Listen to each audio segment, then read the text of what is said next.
We are Chicago, Group Chicago 2, and we have Ben, KuanTing, and me, SungHwan, in our group. And yeah, next slide, please. So we're going to start from our three major goals. First is efficiency, target net zero operational energy consumption by daylighting, passive ventilation, and solar production.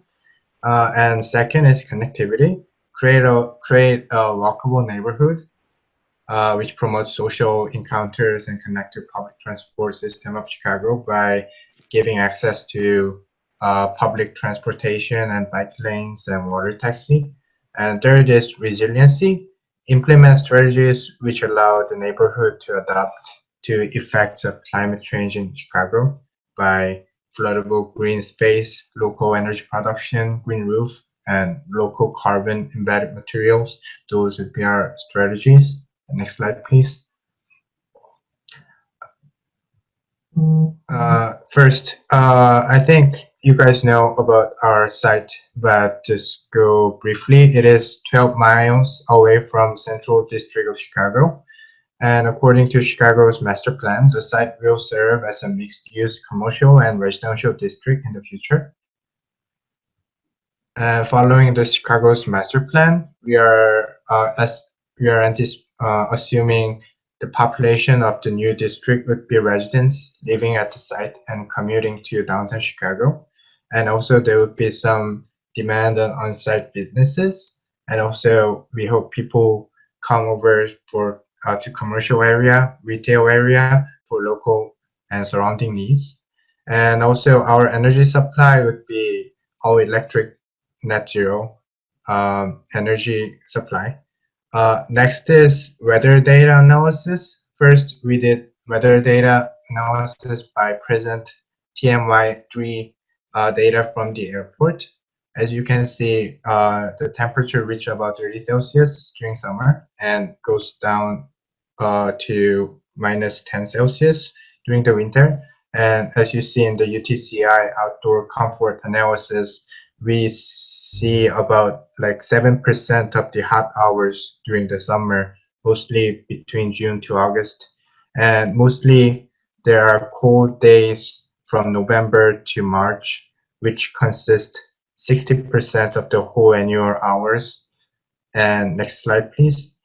But things kind of get changed when we see the projected climate weather data that we gave the urban environment and also the year 2050.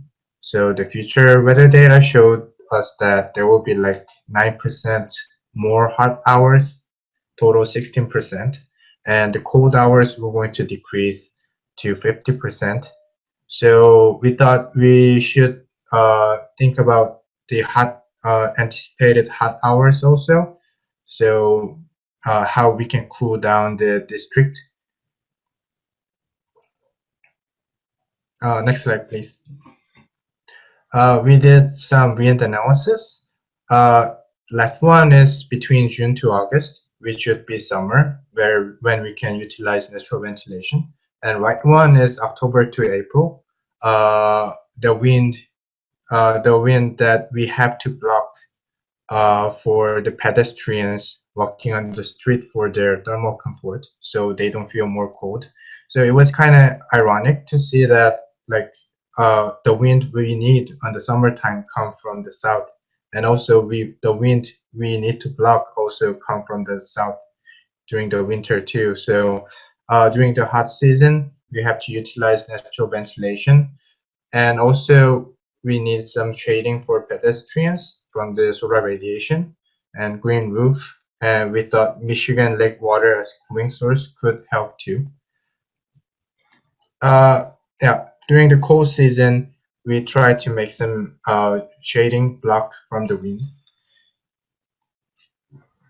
Okay, so I am going to cover the development of our geometry and the connectivity that we mentioned in our three major goals. So for project overview, and as you can see, this is sort of like a grand perspective of the district, and we made our design actually majorly focused on the area surrounding the water area that goes beside the neighborhood. Next slide, please. Yeah, so we started by analyzing the master plan from SON, and we sort of like tweak it in some way to modify the blocks beside the waterfront area to divide it into smaller grids for like better walking environment in that case. So our grid will be 65 times 83 meters protoblocks, and then I will demonstrate how we actually develop the protoblocks. Next. Oh, and beside the protoblocks, our design actually changed the different level of street wide to because there are like a main avenue that connects to the major public transportation, which is the main part that the car and bus will go around, and then there will be a main street that cross over to the towards the Lake Michigan. That is most of the commercial functions will take place. Next. And so we start our protoblock design by actually deciding deciding our FAR compared to the SDA of each FAR performs. So we start by a podium and towers, and we try to use the Grasshopper script to see where is the actual good balance between the SDA and FAR performance in the early stage. Next.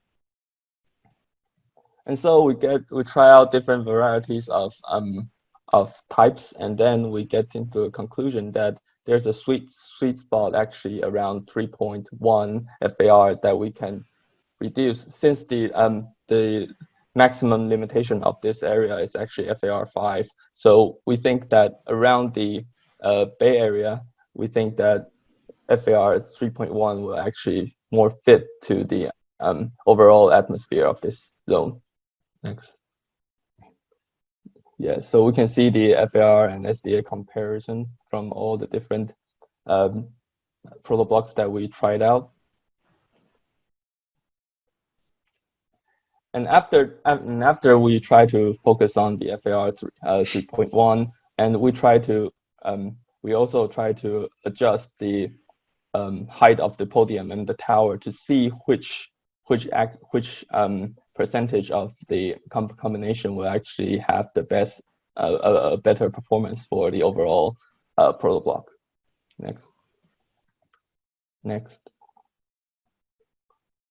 And so in our final stage at the geometry design, we actually came up with 3 different types of protoblocks, which actually is planned around our site, and also related to the residential neighborhood area and the Michigan Lake Park, waterfront park area. So the type 1 is the one that is closest to the neighborhood area, which has a pretty low FAR. So we try to decrease the FAR in this protoblock to create a much more friendly characteristic toward the neighborhood.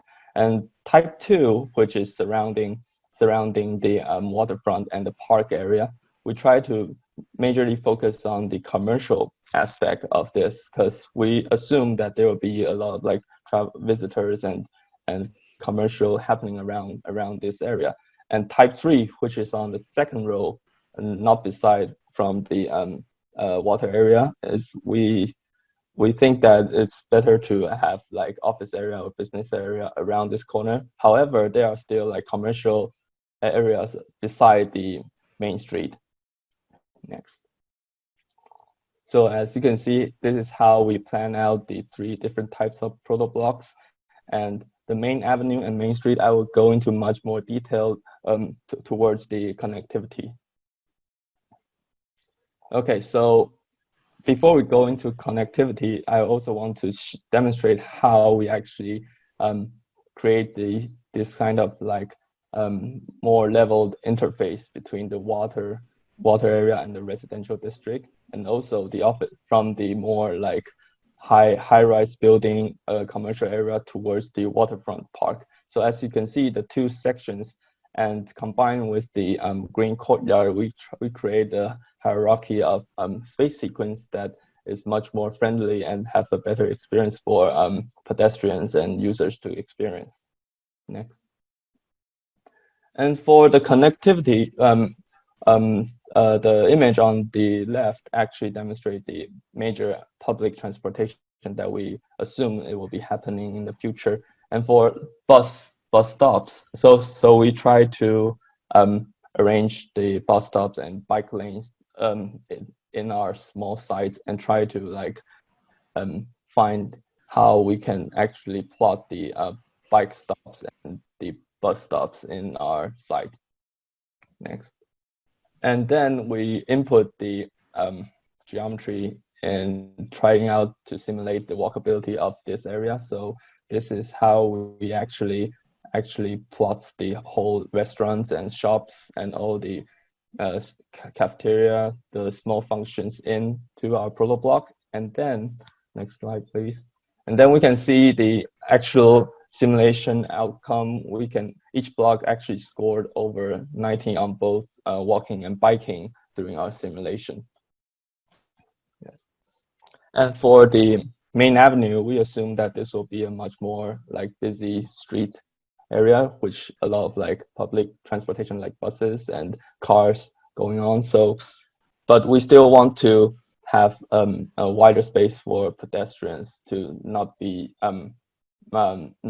influenced by the massive transport in them throughout the avenue. So we actually widened the sidewalk, which is 5 meter wide, which is very wide in normal like sidewalks. And then we also combine with the street trees and green areas for street furnitures to create a much more relaxing area for pedestrians to walk around, and also the bike lane that we want to separate from the major car lane that is much more safer for bikers to go around this area. And for our commercial street, we reduced the car lane going through this area, and also changing the pavement of the street to actually slow down the car speed in this area. And also we create a pedestrian space just beside them, which is like pretty wide. We assume that there will be more like walking pedestrians around this area for shopping and commercial activities. And also like cafeterias could put their tables out here and try to use this street as more of a like public usage and much more friendliness. Yeah. And the last one is the waterfront street. And this part we focus on the waterfront park that we showed in our master plan. And the waterfront park included two major aspects. One is the waterside trail that also combined with the bike lane that we showed in our previous diagrams, and also the PV shading trail that SungHwan will later explain how the PV actually perform in our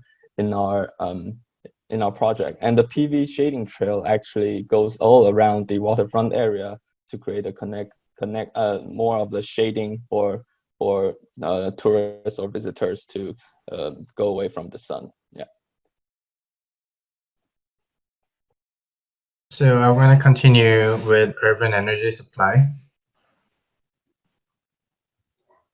We searched how we can calculate carbon equivalence, how we can set carbon equivalence, and what is the cost of the energy. So we have reviewed the data of the RFCW region where Chicago is located.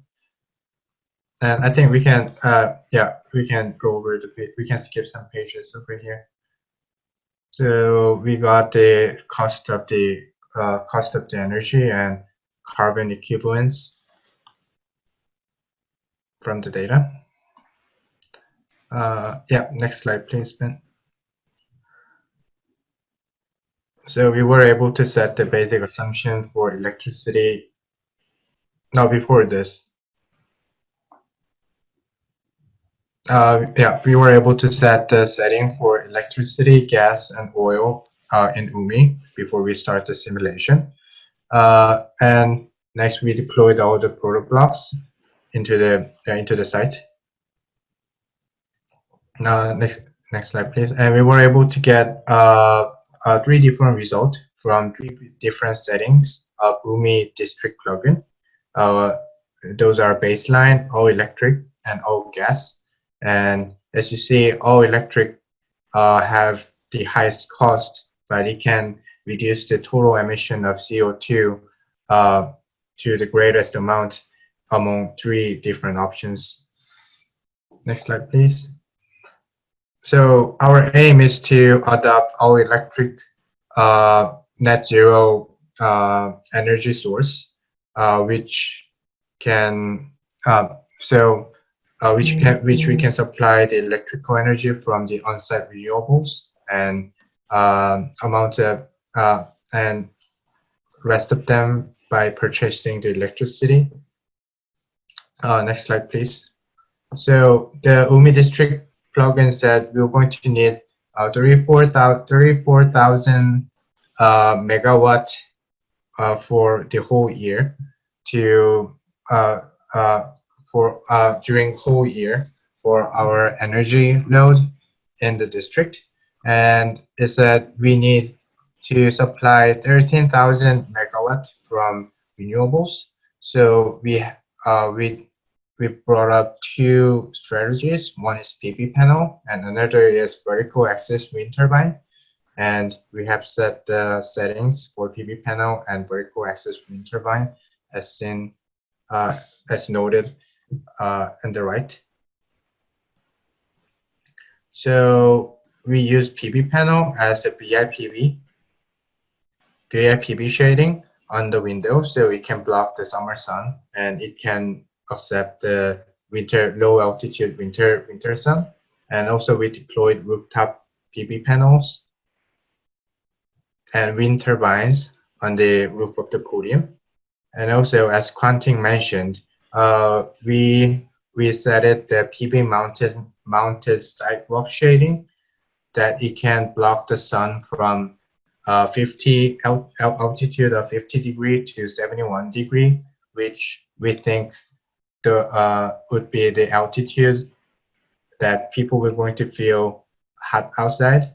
And also, I think I have to mention over here is that during the winter time, when people were going to feel cold by the wind coming from the south, we are planning that the function on that shading is that PV panel can slide down following the slope, and it can go down toward the ground following the slope, and it could be the barrier from the wind coming from the south, and also it can penetrate the sunlight during the winter time. And as the conclusion, we were able to achieve 13,000 megawatt for a whole year with the renewable resources by BIPV shading, rooftop PV, and wind turbine, and also PV shading on the sidewalk. So this is the result table.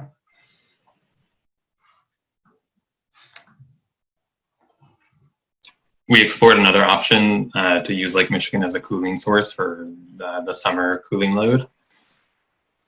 So in the summer, the peak load in our neighborhood is 185 megawatts, and that's equivalent to about 2,757 megawatt hours consumed over the course of the summer.